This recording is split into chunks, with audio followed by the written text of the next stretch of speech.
Answers તમારું જે હતું એમાં ગ્રામર સ્ટ્રક્ચર નહોતું.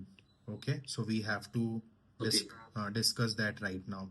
હવે આ એકની પ્રોબ્લેમ નથી, આ અનકાઉન્ટેબલ સ્ટુડન્ટ્સની પ્રોબ્લેમ છે, ઘણા બધા સ્ટુડન્ટ્સની પ્રોબ્લેમ છે. અને અહીંયા આ ક્લાસમાં કોણી છે એમને તો ખબર જ છે.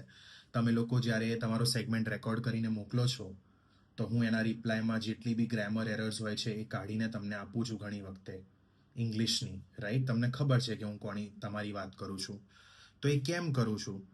કારણ કે believe me or not, this is surprising, પણ નાટી ગુજરાતીમાં જે લોકો ફેલ થયા છે પાસ્ટમાં, એમાં સૌથી પ્રથમ કારણ નપાસ થવાનું એ ઇંગ્લિશ સેગમેન્ટ્સ છે, ઇંગ્લિશ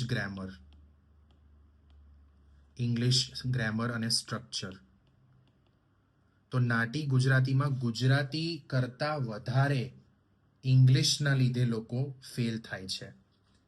લોકો નાટી ગુજરાતીનું નામ સાંભળે એટલે એમને એમ કે ગુજરાતી એટલે વોકેબ ગોખી લઈશ તો એક્ઝામ ક્લિયર થઈ જશે. ના. સો એટલા માટે જ્યારે તમે ઇંગ્લિશની ભૂલો કરો છો એ હું બહુ સિરિયસલી એને લઉં છું અને એને હું કરેક્ટ કરાવડાવું છું. એટલે જ્યારે બી હું તમને ઇંગ્લિશ ગ્રામરની ભૂલો કાઢીને આપું ને, એને બહુ જ સિરિયસલી લેજો, જબરજસ્ત સિરિયસલી લેજો. કઈ રીતે સિરિયસલી લેવાનું? 3, 4, 5 વાર લખો કે મોહિત શું બોલ્યો.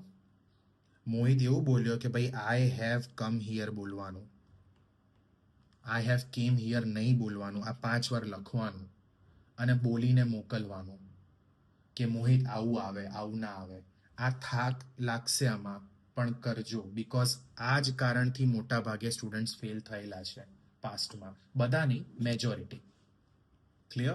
So please make sure that every segment you answer is grammatically correct and has no grammar error, whether it is English or Gujarati.